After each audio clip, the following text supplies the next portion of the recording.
নমস্কাৰ বন্ধুসকল, মই হিৰেন।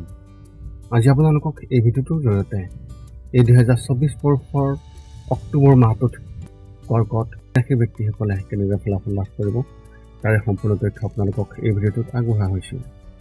প্ৰথমে মোৰ চেনেলটো আপোনালোকে ছাবস্ক্ৰাইব কৰি ল'ব, যাতে মোৰ পিছৰ ভিডিঅ'বিলাক আপোনালোকে সহজে লাভ কৰিব পাৰে। লগতে মোৰ ভিডিঅ' যদি ভাল লাগে তেন্তে লাইক আৰু শ্বেয়াৰ কৰিব, কমেণ্ট কৰি আপোনালোকৰ মনোভাৱ প্ৰকাশ কৰিব। এতিয়া আহক মূল বিষয়লৈ। আমাৰ সকলোৰে মনত এই কৌতূহল আছে যে আগন্তুক মাহটো আমাৰ বাবে কেনেকুৱা হ'ব, বা মোৰ ৰাশি চক্ৰই কেনেকুৱা ধৰণৰ ফলাফল লাভ কৰিব আৰু এই অক্টোবৰ মাহটো কেনেকুৱা হ'ব। বহু ধৰণৰ প্ৰশ্ন আমাৰ মনত উদয় হয়, যেনে আহি থকা মাহটো কেনেকুৱা হ'ব, ব্যৱসায় বা চাকৰিৰ ক্ষেত্ৰত কেনেধৰণৰ অগ্ৰগতি দেখিব পাব, বা নতুন প্ৰত্যাহ্বানৰ সন্মুখীন হ'বলগীয়া হ'বনে নহয়, এনেধৰণৰ বহু ইত্যাদি।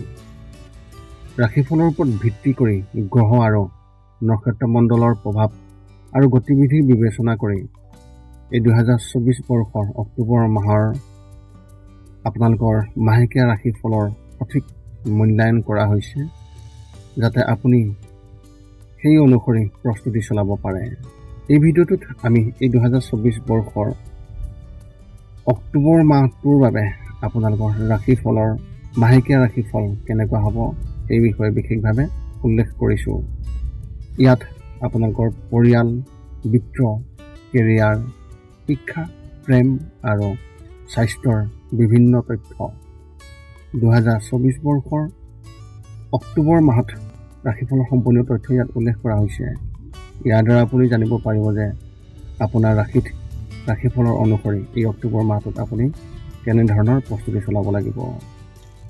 ইয়াত দিয়া হৈছে আপোনালোকৰ ৰাশিফলত এই অক্টোবৰ মাহটোত কেনেধৰণে আপোনালোকে পঢ়া শুনা কৰিব পাৰিব আৰু কেনেধৰণৰ শিক্ষা লাভ কৰিব পাৰিব। আপোনালোকে এই ভিডিঅ'টো ভালকৈ চাওক আৰু সেই অনুসৰি আপোনালোকে প্ৰস্তুতি চলাওক। কিন্তু আপোনালোকক এইটো জনাই দিয়া হৈছে যে ইয়াত দিয়া ৰাশিফলৰ এই অক্টোবৰ মাহৰ যি বৰ্ণন, ইয়াত কোনো নিৰ্দিষ্ট ব্যক্তিক উল্লেখ কৰি ইয়াত বিশেষভাৱে কোৱা হোৱা নাই। ইয়াতে সকলো ব্যক্তিৰ হৈ ইয়াৰ যি তথ্য লাভ কৰিব সকলো কাৰণে ইয়াত উল্লেখ কৰা হৈছে। গতিকে এইদৰে আপুনি আপোনাৰ জীৱনৰ ঘটিব পৰা সকলো কথা তথ্য সংগ্ৰহ কৰিব। গতিকে পলম নকৰি আমি এতিয়া আগবাঢ়োঁ এই 2024 বৰ্ষৰ অক্টোবৰ মাহটোত মাহেকীয়া ৰাশিফলৰ সম্পূৰ্ণ বৰ্ণন। সৰ্বপ্ৰথম পাৰিবাৰিক জীৱনৰ ক্ষেত্ৰত এনেধৰণৰ। মাহৰ মাজভাগত আপোনাৰ পৰিয়ালৰ সদস্যৰ লগত কিছু গুৰুত্বপূৰ্ণ বিষয়ে আলোচনা কৰা সম্ভৱ, কিন্তু নতুন সুখো ঘৰত আহিব পাৰে, যেনে ঘৰত নতুন সদস্যৰ আগমন, কোনোবাই চাকৰি পোৱা, পদোন্নতি ইত্যাদি। আপোনাৰ শত্ৰুৱেও আপোনাৰ সুবিধা ল'বলৈ চেষ্টা কৰিব। এনে পৰিস্থিতিত নিজকে সজাগ কৰি ৰাখক। যদি আপোনাৰ কিবা এটাৰ ওপৰত কোনো সন্দেহ আছে বা কোনো সমস্যাই আপোনাক অসুবিধা দিছে, তেন্তে আপোনাৰ ঘনিষ্ঠ সদস্যৰ সৈতে শ্বেয়াৰ কৰক, যাতে ইয়াৰ সমাধান হ'ব পাৰে। ব্যৱসায় আৰু চাকৰিৰ ক্ষেত্ৰত এনেধৰণৰ। আৰ্থিক দৃষ্টিকোণৰ পৰা এই মাহটো আপোনাৰ বাবে খুবেই ভাল হ'ব আৰু অভাৱনীয় ধন পোৱাৰ সম্ভাৱনা আছে, যিয়ে পৰিয়ালত এক সুখৰ পৰিৱেশ সৃষ্টি কৰিব। ব্যৱসায়ত আপুনি লাভ পাব আৰু বৃদ্ধি কৰিবলৈ চেষ্টা কৰিব। ৰাজনীতিৰ সৈতে জড়িত ব্যক্তিসকলে নিজৰ বাবে নতুন সুযোগ বিচাৰিব, যাৰ বাবে তেওঁলোকে কঠোৰ পৰিশ্ৰম কৰিব লাগিব। চৰকাৰী বিষয়াসকলে কোনো কথাত সন্দেহ কৰি থাকিব পাৰে আৰু আনকি তেওঁলোকৰ উদ্ধতৰ বিষয়ৰ সৈতেও তৰ্ক বিতৰ্কত লিপ্ত হ'ব পাৰে। যিকোনো কাম সম্পূৰ্ণৰূপে নিষ্ঠাৰে কৰক, তেতিয়াহে তাত সফলতা লাভ কৰিব পাৰিব। ব্যক্তিগত খণ্ডত কাম কৰা ব্যক্তিসকলে নিজৰ বাবে নতুন কাম বিচাৰিব। শিক্ষা আৰু কেৰিয়াৰৰ ক্ষেত্ৰত এনেধৰণৰ। এই মাহটো আপুনি আপোনাৰ ভৱিষ্যতক লৈ শংকিত হ'ব। গতিকে এই মাহত আপুনি গুৰুত্ব সহকাৰে চিন্তা কৰিব পাৰে। আপোনাৰ পৰিয়ালৰ কোনো সদস্যৰ পৰা আপুনি সঠিক পথ প্ৰদৰ্শন পাব পাৰে যিয়ে আপোনাৰ ভৱিষ্যত উজ্জ্বল কৰি তোলাত সহায় কৰিব। মনটোক নিয়ন্ত্ৰণত ৰাখক আৰু কোনো ধৰণৰ সন্দেহ আপোনাৰ মনত প্ৰৱেশ কৰিবলৈ নিদিব। প্ৰতিযোগিতামূলক পৰীক্ষাৰ বাবে প্ৰস্তুতি চলোৱা ছাত্ৰ-ছাত্ৰীসকলে পঢ়া শুনা কৰি আত্মবিশ্বাসী হৈ উঠিব আৰু এই মাহত আপুনি এটা নতুন প্ৰকল্প গ্ৰহণ কৰিব আৰু ইয়াৰ ওপৰত অন্তৰেৰে কঠোৰ পৰিশ্ৰম কৰিব। প্ৰেমৰ ক্ষেত্ৰত এনেধৰণৰ এই মাহটো প্ৰেম জীৱনৰ বাবে সুখদায়ক হ'ব আৰু আপুনি আপোনাৰ সংগীৰ বাবে নতুন কিবা এটা কৰিবলৈ চেষ্টা কৰিব। আপোনাৰ সংগীৰ ওপৰত আপোনাৰ বিশ্বাস অধিক শক্তিশালী হৈ উঠিব, যাৰ ফলত পাৰস্পৰিক সম্পৰ্ক বুজাবুজি বৃদ্ধি পাব। যদি আপুনি আপোনাৰ সংগীৰ পৰা আঁতৰত থাকে তেন্তে এই মাহত তেওঁলোকক লগ পোৱাৰ সম্ভাৱনা অত্যন্ত প্ৰবল দেখা গৈছে। যিকোনো সিদ্ধান্ত লোৱাৰ আগতে আপোনাৰ সংগীয়ে গুৰুত্বপূৰ্ণ ভূমিকা পালন কৰিব আৰু দুয়োজনেই ইজনে সিজনৰ শক্তি হিচাপে আত্মপ্ৰকাশ কৰিব। আপোনাৰ সংগীৰ প্ৰতি আপোনাৰ আকৰ্ষণ আৰু বৃদ্ধি পাব। স্বাস্থ্যৰ ক্ষেত্ৰত এনেধৰণৰ এই মাহত স্বাস্থ্যৰ প্ৰতি অসাৱধানতা নহ'ব আৰু উপযুক্ত সময়ত খাদ্য গ্ৰহণ কৰিব। এই মাহটো আপোনাৰ স্বাস্থ্যৰ বাবে গধুৰ আৰু অসাৱধানতাৰ ব্যয়বহুল বুলি প্ৰমাণিত হ'ব পাৰে।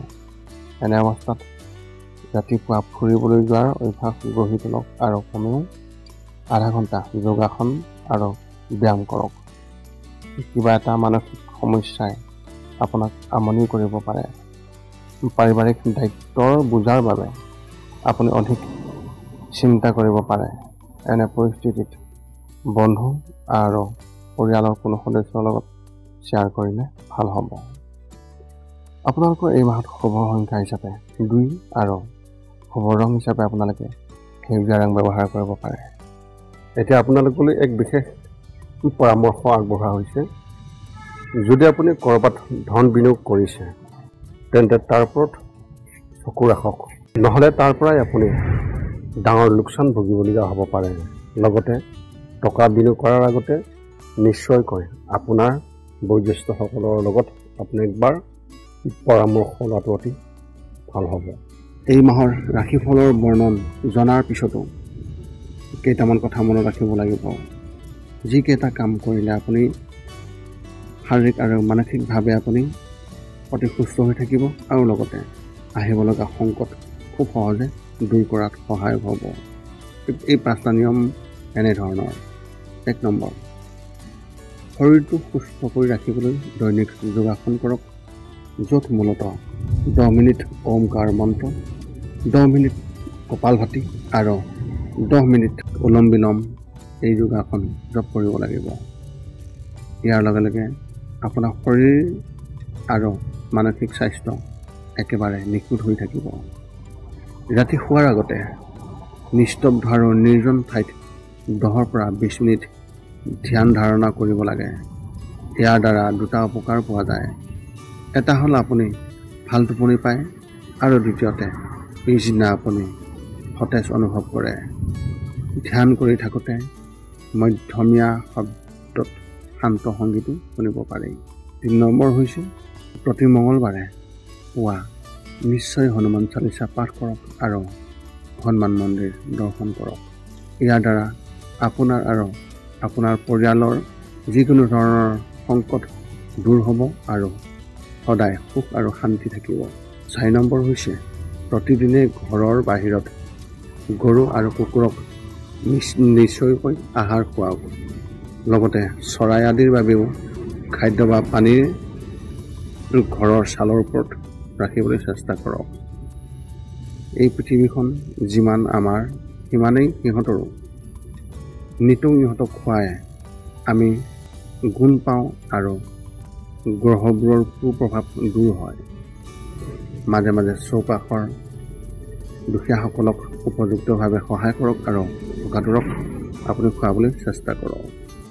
এই আছিল কৰ্কট ৰাশিৰ ব্যক্তিসকলে লাভ কৰিবলগীয়া 2024 বৰ্ষৰ অক্টোবৰ মাহৰ ৰাশিফলৰ বৰ্ণন। যদি আপোনালোকৰ মনত জ্যোতিষ সম্বন্ধীয় কিবা প্ৰশ্ন থাকে তেন্তে আপোনালোকে সেই প্ৰশ্নৰ উত্তৰ জানিবলৈ আপোনালোকে তলত কমেণ্ট কৰিব আৰু আমি আপোনালোকৰ কমেণ্টৰ উত্তৰ অতি সোনকালে দিবলৈ আমি সকলো সময়তে সাজু আছোঁ। পুনৰ লগ পাম অন্য এটা ভিডিঅ'ত। আজিলৈ ধন্যবাদ।